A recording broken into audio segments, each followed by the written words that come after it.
সম্মানিত বিচারককে অসংখ্য ধন্যবাদ আমাকে এই বক্তব্য প্রদানের সুযোগ করে দেওয়ার জন্য। মাননীয় বিচারকের কাছে আমি দুটি ছোট্ট অভিযোগ দিয়ে আমার বিতর্কটি শুরু করব। প্রথম অভিযোগটি হচ্ছে এটি নিয়ে একটি বিতর্ক প্রতিযোগিতা হবে, অর্থাৎ তারা মনে করেন যে আর্জেন্টিনা এবার বিশ্বকাপে সেরা এটি একটি বিতর্কিত বিষয়। সেখানে আমার প্রথম প্রশ্নটি থাকে, কারণ এটি ধ্রুব সত্য নিয়ে কখনো বিতর্কই হতে পারে না। দ্বিতীয় যে ছোট্ট অভিযোগটি সম্মানিত বিচারকের কাছে আমার, সেটি হচ্ছে একটি বিশ্বকাপে যেহেতু 32টি দল খেলে, ধরে নিচ্ছি যে কিছু ভালো দল থাকতেই পারে, তাহলে কারা সেরা, আর্জেন্টিনা সেরা নাকি অন্য গুটি কয়েক দল সেরা, সেটি নিয়েও একটি বিতর্ক হতে পারে।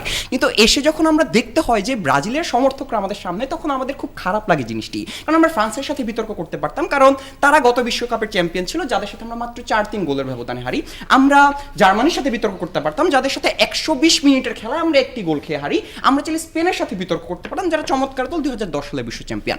তা না হয়ে আমাদের সাথে এমন একটি দলের বিতর্ক করতে হচ্ছে যারা কিনা কোনো একটি বিশ্বকাপে, খুব সম্প্রতি একটি বিশ্বকাপে 90-180 মিনিটের খেলায় 10টি গোল খেয়েছে। প্রশ্নটি হচ্ছে, আপনি যখন 10টি গোল খাওয়ার মতো একটি টিমের সাথে বিতর্ক করতে হয়, সেটা আমাদের স্ট্যাটাসের সাথে যায় না। কারণ আমরা 90 মিনিটে, 120 মিনিটে যে টিমের সাথে একটি মাত্র গোল খাই, তারা যখন সেই একই টিমের সাথে, জার্মানির সাথে 90 মিনিটে 7 গোল খায় এবং তারা বিতর্ক করতে আসে যে আজকের বিশ্বকাপে আমরাই সেরা, আমরা মনে করি এই জিনিসটা আসলে হয় না। তাদের ছোট্ট প্রথম বক্তার কিছু ছোট ছোট যুক্তি খণ্ডন দিয়ে শুরু করি। দেখুন, আজকের যে বিতর্কটি হচ্ছে আপনাদের সাথে আমাদের বিষয়টি ছিল এবারের বিশ্বকাপে আমরাই সেরা।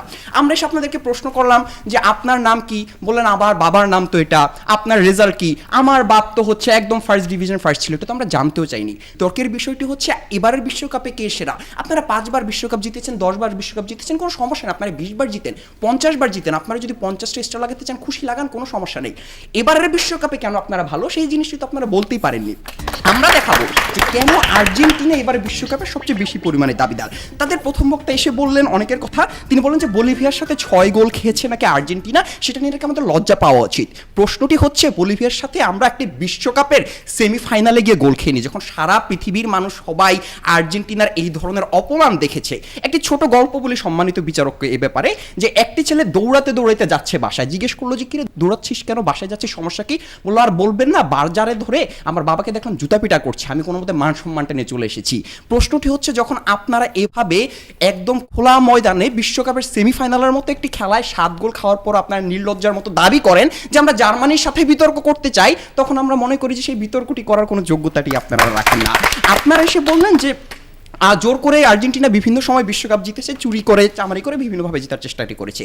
প্রশ্নটা হচ্ছে, সেটি দেখার দায়িত্ব আমাদের না, আর্জেন্টিনা কিভাবে জিতেছে। আর আমরা বিভিন্ন সময় দেখি বিভিন্ন দল হারলে বলে আম্পায়ারকে টাকা দিয়েছে, রেফারিকে টাকা দিয়েছে, এগুলো হচ্ছে আসলে অজুহাত। আপনাদের যে 3টি হাত আছে, ডান হাত বাম হাতের পাশাপাশি অজুহাত আছে, এবং সেই জিনিসটি দিয়ে যে আপনারা আর্জেন্টিনার যে জয়কে বারবার ক্ষুণ্ণ করতেছেন, সেটা আপনাদের অনেক পুরাতন অভিজ্ঞতা।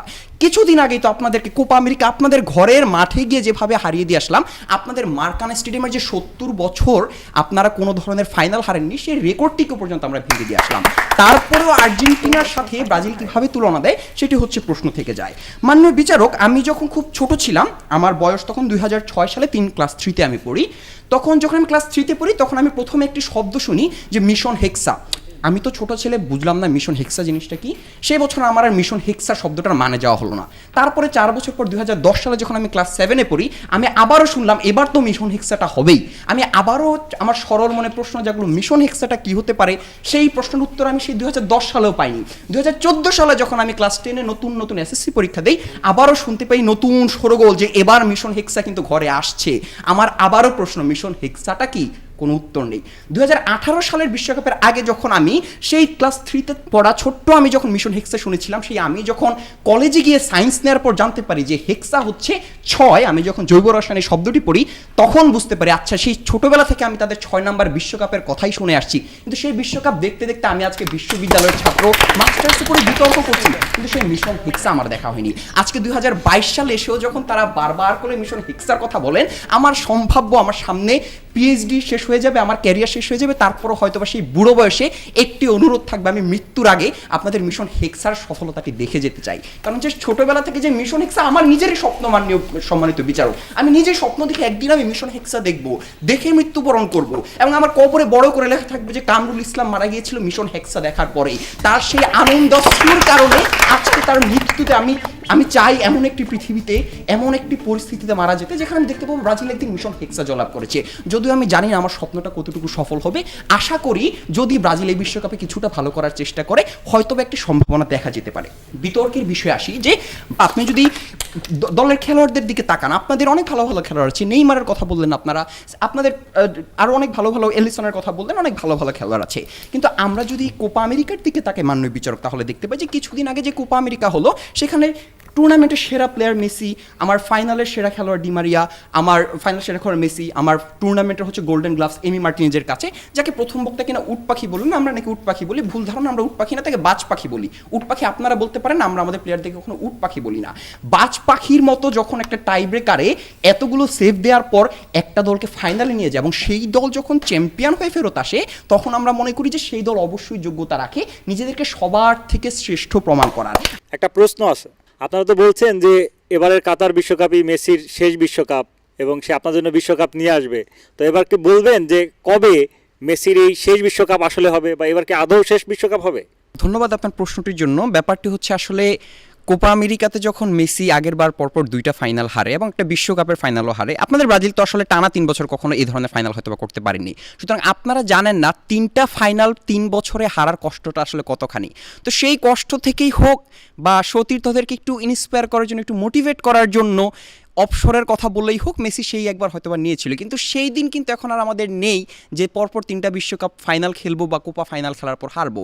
এখন আমরা কোপা আমেরিকা খেলি, কোপা আমেরিকা জিতি, আমরা কোপা আমেরিকার ফাইনাল সিমার মতো টুর্নামেন্ট জিতি। সুতরাং এখন আমাদের আর ওই যে শেষ বিশ্বকাপ বা এটার পর অপশন নেই বা এই ধরনের কথা আর বলার কোনো প্রয়োজন আছে বলে আমরা মনে করি না। আমরা এমনিতেই খেলবো, যেহেতু বলেই দিয়েছে শেষ বিশ্বকাপ, খেলবে, জিতবে, কাপ ঘরে নিয়ে আসবে। আমরা যদি আরও দেখি যে বর্তমানে ট্রফির কথা, আচ্ছা আমরা যদি একটু ইতিহাসের দিকে যাই যে তারা 5বার বিশ্বকাপ জিতেছেন, খুবই ভালো কথা, 5বারের বিশ্বকাপ চ্যাম্পিয়ন, আমরা 2বার বিশ্বকাপ চ্যাম্পিয়ন। প্রশ্নটি হচ্ছে আমাদের এখন পর্যন্ত গত 32 বছর আমরা বড় কোনো ট্রফি জিতিনি, একটা কোপা আমেরিকা জিতেছি, আমরা মাঝে একটা ব্রেক নিয়েছিলাম। এই 32 বছরের বিরতিতেও কিন্তু আপনারা আর্জেন্টিনা সব মিলিয়ে যে পরিমাণ আন্তর্জাতিক শিরোপা আছে সেই পরিমাণ শিরোপা তারা এখনো পৌঁছাতেই পারেননি। অর্থাৎ আমরা 32 বছর বিরতি নেওয়ার পরেও যদি একটা দল আমাদের সমান শিরোপা অর্জন করতে না পারে তাহলে সেই দলটি কিভাবে, আমরা যদি এখন থেকে আবার খেলা শুরু করি ভালোভাবে, এই বিশ্বকাপ দিয়ে যে কামব্যাকটি হবে। এবং সবচেয়ে গুরুত্বপূর্ণ মেসির শেষ বিশ্বকাপ, এই মুহূর্তে দলের যে উদ্দীপনা, আর্জেন্টিনা দলের যে প্লেয়ারগুলো আছে, ডেপল, ডি মারিয়ার মতো, দিবালার মতো, এমি মার্টিনেজের মতো যে প্লেয়ার, তারা সবাই যদি একসাথে খেলে তাহলে কিভাবে তাদের থেকে অন্য যে কোনো দল, ব্রাজিল বা অন্য যে কোনো দল ভালো করবে সেই জিনিসটি তারা দেখিয়ে যেতে পারেননি। তাদের পুরো বিতর্কে আজকে তারা যতটা না ব্রাজিলের গুণগান করেছেন, ব্রাজিল কেন ভালো সেই জিনিসটি বলেছেন, তার তো অনেক বেশি কথা বলেছেন আর্জেন্টিনাকে নিয়ে। এ থেকেই বোঝা যায় যে তার যারা আর্জেন্টিনাকে নিয়ে কতটা ভয় থাকেন এবং আর্জেন্টিনাকে কতটা চিন্তা করেন। মাননীয় বিচারককে অসংখ্য ধন্যবাদ। বিশ্বকাপ ফুটবল যেদিন হবে আর্জেন্টিনা জিতবে, আমাদের সাথে দেখা করবেন, সবাইকে নিলে আমরা একদিন চা পানি খাবো ঢাকা বিশ্ববিদ্যালয়ের টিসিতে। Vamos Argentina.